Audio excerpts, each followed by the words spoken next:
احمد بن حنبل اپنی کتاب فضائل الصحابہ میں روایت فرماتے ہیں کہ حضور علیہ الصلوۃ والسلام نے فرمایا کہ جب کبھی شیطان عمر کو دیکھتا ہے تو رستہ چھوڑ دیتا ہے۔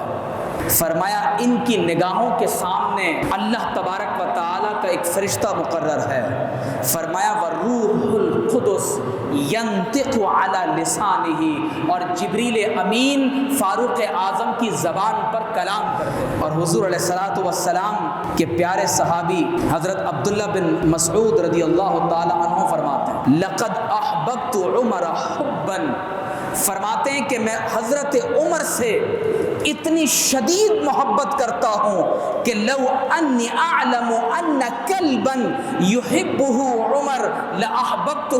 کہ اگر مجھے معلوم ہو جائے کہ ایک کتا بھی عمر سے محبت کرتا ہے تو مجھے اس کتے سے محبت ہو جائے گی۔ فرماتے ہیں لوددت انی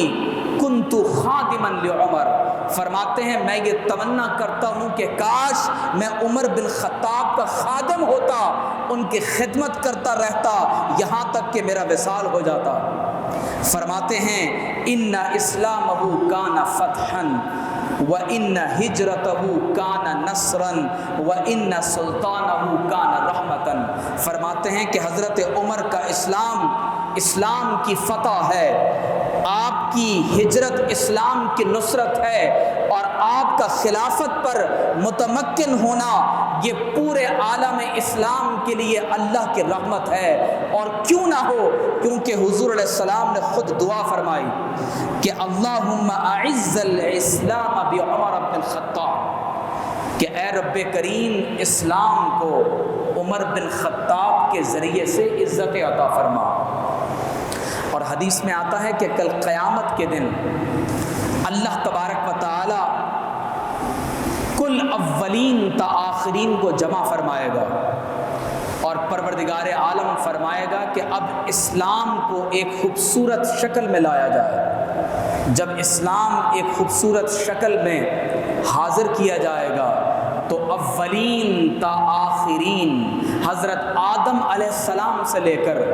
دنیا کے آخری انسان تک جب تمام امتوں کے اہل ایمان جمع ہوں گے تو اسلام کہے گا کہ اے رب کریم جیسے دنیا میں عمر نے مجھے عزت عطا فرمائی، آج قیامت کے دن تو عمر کو عزت والا بنا دے۔ یہ مقام و مرتبہ ہے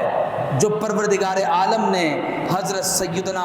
فاروق اعظم رضی اللہ تعالی عنہ کو عطا فرمایا۔ حضور علیہ السلام نے فرمایا کہ میں نے خواب میں دیکھا کہ مجھے ایک دودھ کا برتن پیش کیا گیا، میں نے وہ دودھ پیا یہاں تک کہ وہ دودھ میرے جسم میں سرایت کر گیا، میرے گوشت پوشت میں سرایت کر گیا، یہاں تک کہ میرے انگلیوں کے ناخنوں سے وہ دودھ نکلنے لگا، اور جو بچ گیا وہ میں نے عمر بن خطاب کو عطا فرما دیا۔ تو صحابہ نے عرض کی یا رسول اللہ، جو آپ نے خواب میں دودھ پی کر عمر بن خطاب کو عطا کیا تو اس سے آپ کی کیا مراد ہے؟ فرمایا اللہ تعالیٰ نے جو علم مجھے عطا فرمایا وہ علم میں نے عمر بن خطاب کو عطا فرما دیا۔ حضور علیہ الصلوۃ والسلام کے اس جلیل القدر صحابی کا جب وصال ہوا تو حضرت سیدنا ابن عباس رضی اللہ تعالی عنہما فرماتے ہیں کہ فاروق اعظم کا جنازہ رکھا ہوا تھا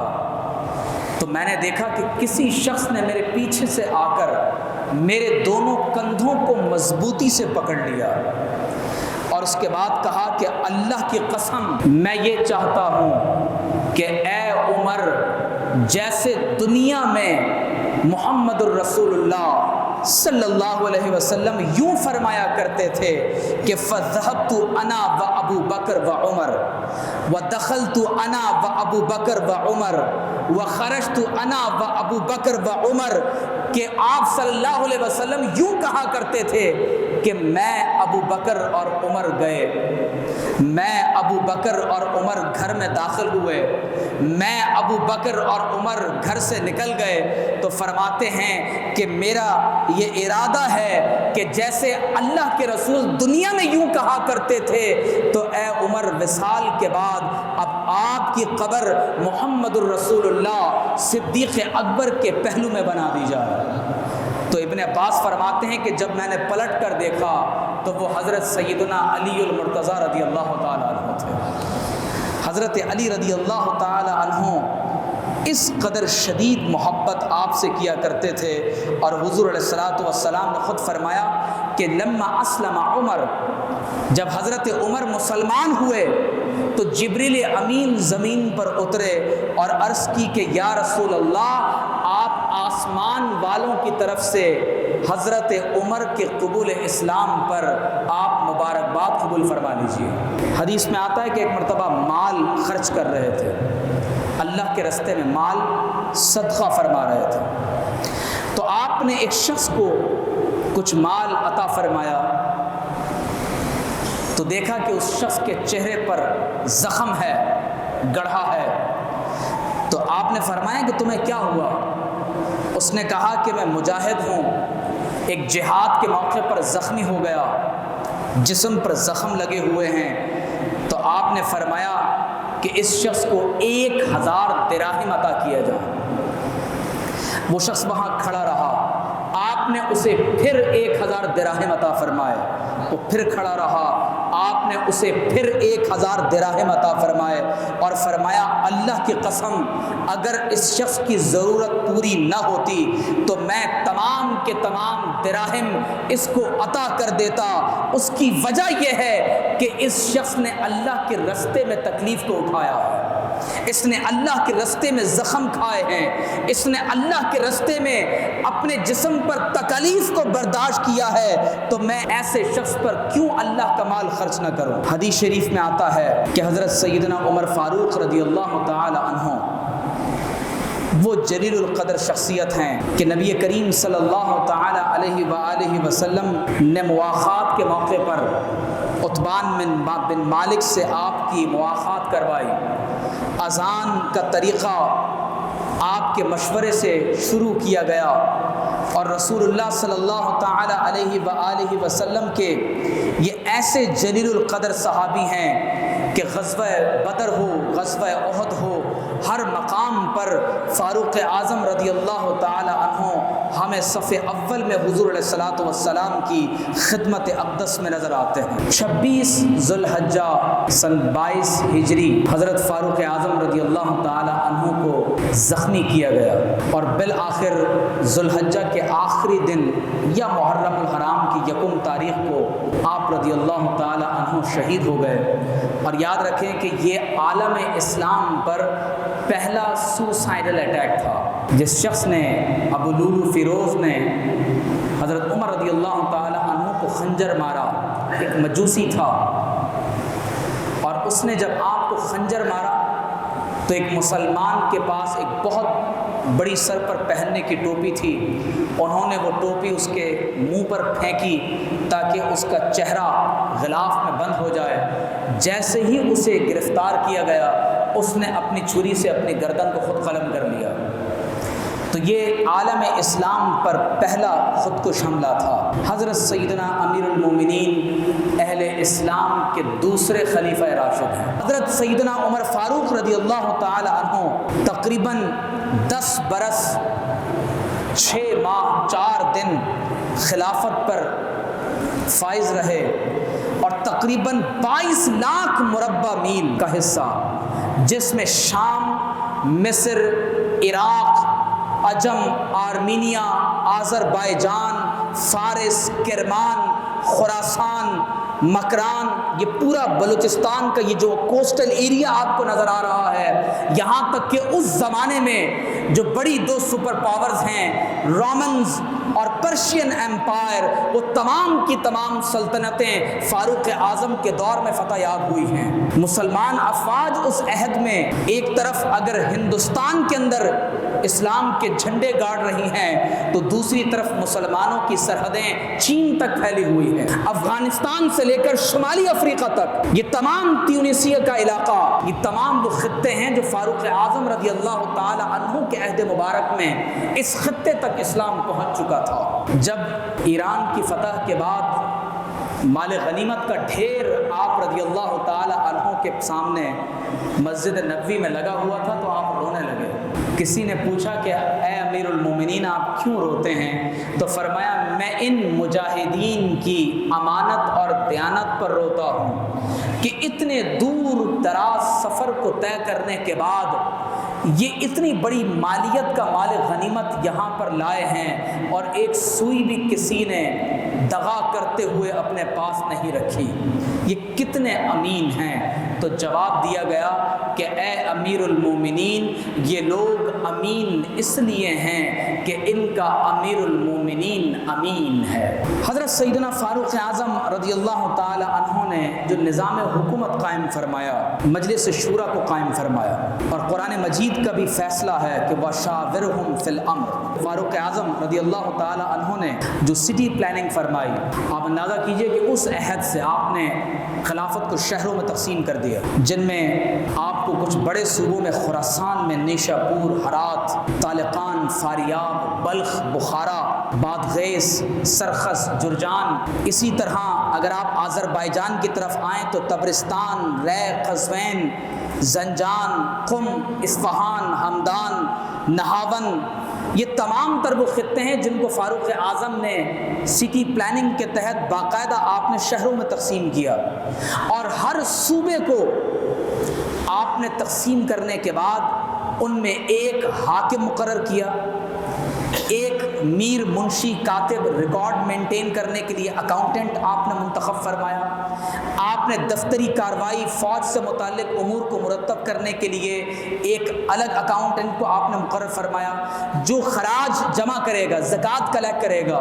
اس کے لیے کلیکٹر آپ نے منتخب کیا، اور سب سے پہلے دنیا میں احداث کا نظام، جسے موجودہ دور میں آپ پولیس کا نظام کہتے ہیں، آپ نے باقاعدہ پولیس کا نظام قائم فرمایا، اور پھر اس کے ساتھ ساتھ آپ اندازہ کیجئے کہ حضرت عبداللہ بن مسعود وزیر خزانہ ہے۔ یہ صرف ایک علاقے کی مثال میں آپ کو دے رہا ہوں۔ کوفے میں عمار بن یاسر وہاں کے گورنر ہیں، عثمان بن حنیف کلیکٹر ہیں، عبداللہ بن مسعود ٹریجری کے اندر موجود ہیں، اور قاضی شریح چیف جسٹس ہیں جو فیصلہ کرتے ہیں۔ اور صرف اس سے اندازہ کر لیجئے کہ جب ایک مرتبہ رومنس میں سے کوئی شخص فاروق اعظم رضی اللہ تعالی عنہ سے ملنے کے لیے آیا تو مسلمانوں سے آ کر پوچھا کہ امیر المومنین کہاں ہیں؟ تو کہا کہ وہ فلاں باغ میں ہیں۔ وہ سفیر اس باغ میں چلا گیا، جب باغ میں پہنچا تو دیکھا کہ حضرت عمر جو 3 بر اعظموں کے تنہا حکمران ہیں، آپ زمین پر لیٹے ہوئے ہیں، سر کے نیچے اینٹ کا ٹکڑا ہے اور قریب درہ رکھا ہوا ہے، اور سکون سے سو رہے ہیں۔ تو جب اس سفیر نے یہ منظر دیکھا تو کہا حکمتا، عدلتا، امنتا، فنمتا۔ اے عمر، تم نے زمین پر عدل کا نظام قائم فرمایا ہے، تم نے اپنی رعایا کو امان اور امن عطا فرمایا ہے، تم نے اپنے ملک کے اندر لوگوں کو عدل کی ایسی فراہمی کی ہے کہ یہاں ظلم ختم ہو گیا ہے، آج اسی لیے تم سکون اور اطمینان کی نیند سو رہے ہو۔ یہ فاروق اعظم رضی اللہ تعالیٰ عنہ ایک مرتبہ اچانک شام چلے گئے، تو شام کے گورنر حضرت ابو دردہ رضی اللہ تعالیٰ عنہ، اور یہ ذہن میں رکھیے کہ یہ اس دور کے بلاد الشام کی بات ہو رہی ہے جس میں آج کا موجودہ فلسطین، جارڈن، سیریا، ڈیمسکس اور کچھ حصہ مصر کا، یہ تمام خطے مل کر اس دور کا بلاد الشام ہے۔ تو جب حضرت عمر رضی اللہ تعالی عنہ وہاں پہنچے تو آپ رضی اللہ تعالی عنہ نے دیکھا کہ رات کی سخت سردی میں گورنر شام کے پاس نیچے بچھانے کے لیے کوئی بستر نہیں ہے، اوڑھنے کے لیے کوئی لحاف نہیں ہے، اور چراغ جلانے کے لیے تیل نہیں ہے۔ تو حضرت عمر نے فرمایا کہ اے ابو دردہ، اگر آپ کہیں تو میں آپ کے لیے نرم گرم بستر کا انتظام کر دوں، میں آپ کے لیے روشنی اور چراغ کا اہتمام کر دوں، اور میں اس کے ساتھ ساتھ آپ کے لیے کچھ بنیادی ضروریات کا ایسا اہتمام کر دوں کہ آپ اپنی زندگی بہتر انداز سے گزار لیں۔ تو حضرت ابو دردہ رضی اللہ تعالی عنہ نے فرمایا کہ اے عمر، کیا تم حضور کا وہ فرمان بھول گئے کہ آپ صلی اللہ علیہ وسلم نے فرمایا کہ دنیا میں ایسے رہو جیسے کوئی مسافر رہتا ہے، اور ایک مسافر سے زیادہ دنیا میں رہنے کا سامان جمع نہیں کرنا۔ تو حضرت عمر یہ سن کر رونے لگے یہاں تک کہ فجر کا وقت ہو گیا۔ بیت المال کا نظام قائم فرمایا اور حکم یہ تھا کہ جو رقم پورے سال میں جمع ہوگی پورے سال میں اس رقم کو خرچ کر دیا جائے گا۔ جب مصر فتح ہوا تو امام ابن کثیر اور دیگر مورخین نے لکھا ہے، حضرت عمرو بن العاص رضی اللہ تعالیٰ عنہ نے خط لکھا اور فرمایا کہ اے امیر المومنین، جب نیل کا پانی خشک ہو جاتا ہے تو یہاں کا معمول یہ ہے کہ لوگ ایک لڑکی کو ذبح کر کے بدشگونی ہے اس کا خون دریائے نیل میں ڈال دیتے ہیں۔ تو اب کیا کیا جائے؟ لوگ تو لڑکی کو قتل کرنے کے در پہ ہیں۔ تو آپ نے جواب میں فرمایا من عبداللہ، خط لکھا ہے، من عبداللہ عمر امیر المؤمنین الی نیل اہل مصر، فرمایا کہ اللہ کے بندے امیر المؤمنین عمر کی طرف سے دریائے نیل کے نام۔ فرمایا اما بعد فإن كنت انما تجری من قبلك ومن امرک فلا تجری فلا حاجت لنا فیک۔ فرمایا کہ اے دریائے نیل، اگر تو اپنی مرضی سے بہتا ہے تو ہمیں تیرے پانی کی کوئی ضرورت نہیں۔ وإن كنت انما تجری بامر اللہ الواحد القہار، اور اگر تو اللہ واحد اور قہار کے حکم سے بہتا ہے تو ہم اس سے سوال کرتے ہیں کہ وہ تیرے پانی کو دوبارہ جاری فرما دے۔ تو حدیث میں آتا ہے کہ جب آپ کی فوج کے سالار نے وہ خط جا کر دریائے نیل میں ڈالا تو پانی بڑھنا شروع ہوا، اور اللہ تبارک و تعالی نے وہ پانی ایسا جاری فرمایا ہے کہ آج بھی مصر کے تمام ایگریکلچرل ترقی کی بنیاد دریائے نیل پر ہے۔ جب بیت المقدس فتح ہونے لگا اور کئی ماہ کے محاصرے کے بعد مسلمان بیت المقدس کو فتح کرنے کے قریب ہوئے تو اسقف اعظم نے کہا کہ اپنے امیر المومنین کو بلا لو۔ مختصر بات کر رہا ہوں، غلام اسلم کو ساتھ لیا اور طے یہ ہوا کہ ایک منزل پر غلام اسلم اونٹ پر سوار ہوگا، آپ اونٹ کی رسی پکڑ کر چلیں گے، ایک منزل پر امیر المومنین اونٹ پر سوار ہوں گے اور غلام رسی پکڑ کر چلے گا، اور جو اونٹ پر سوار ہوگا وہ قرآن کی تلاوت کرے گا۔ جب بیت المقدس کے دروازے پر پہنچے اور داخلے کا وقت آیا تو باری اسلم نامی غلام کی تھی۔ تو غلام نے کہا کہ آپ مجھے اجازت دیجئے کہ میں زمین پر چلوں اور آپ اوپر بیٹھیں۔ تو آپ نے فرمایا کہ نہیں، باری تمہاری ہے تو عدل کا تقاضا یہ ہے کہ اس آخری منزل کو بھی تم اونٹ پر بیٹھ کر طے کرو۔ جب حضرت عمر آگے بڑھنے لگے تو ابو عبیدہ بن الجراح جو سپہ سالار تھے انہوں نے دیکھا کہ حضرت عمر آگے تشریف لائے تو زمین پر پانی تھا، کیچڑ تھی، تو آپ نے اپنے پاپوش، اپنے جوتے اٹھا کر اپنی بغل میں رکھ لیے اور نصف پنڈلی تک آپ کی ٹانگیں کیچڑ میں ہو گئی، جبے پر 14 پیون لگے ہوئے ہیں۔ یہ اس حکمران کی بات ہو رہی ہے کہ جو زمین پر سب سے بڑا حکمران ہے، اور کہا یہ جاتا ہے کہ اگر مزید چند سال آپ کو میسر آتے تو پوری دنیا میں عالم اسلام کی حکومت ہوتی۔ تو فاروق اعظم رضی اللہ تعالی عنہ کے پاس ابو عبیدہ بھاگتے ہوئے آئے اور کہا کہ اے عمر، آپ غسل کر لیجئے، نیا لباس پہن لیجئے، یہ یہود و نصارہ ہیں، یہ آپ کو دیکھ کر کیا کہیں گے، کہیں ایسا نہ ہو کہ بدظن ہو جائیں، متاثر نہ ہو سکیں۔ تو جو فاروق اعظم نے جملہ کہا ہے وہ قیامت تک آنے والے تمام مسلم حکمرانوں کے لیے ایک پالیسی کی حیثیت رکھتا ہے۔ آپ نے فرمایا کہ اے ابو عبیدہ، اگر تمہارے سوا کوئی اور ہوتا تو عبرت کا نشان بنا دیتا۔ فرمایا انا کنا اذل قوم، فرمایا ہم ذلیل ترین لوگ تھے، اگر حضور کی ذات کو نکال دیا جائے تو ہم پھر ذلیل ترین لوگ ہیں، اگر ایمان نہ ہو تو ہماری زندگی جانوروں سے بدتر ہو جائے۔ تو فاروق اعظم نے فرمایا انا کنا اذل قوم، اے ابو عبیدہ ہم ذلیل ترین قوم تھے، فاعزنا اللہ بالاسلام، اللہ نے ہمیں عزتیں محمد الرسول اللہ کی غلامی کے طفیل عطا فرمائی۔ یہ اچھا لباس پہننے سے، بڑی گاڑیاں ہونے سے، زیادہ گارڈز کی تعداد کے بڑھ جانے سے، بڑے گھر ہونے سے عزت نہیں ہوتی، فرمایا عزتیں تو ہمیں محمد الرسول اللہ کی غلامی کے طفیل عطا ہوئی ہیں۔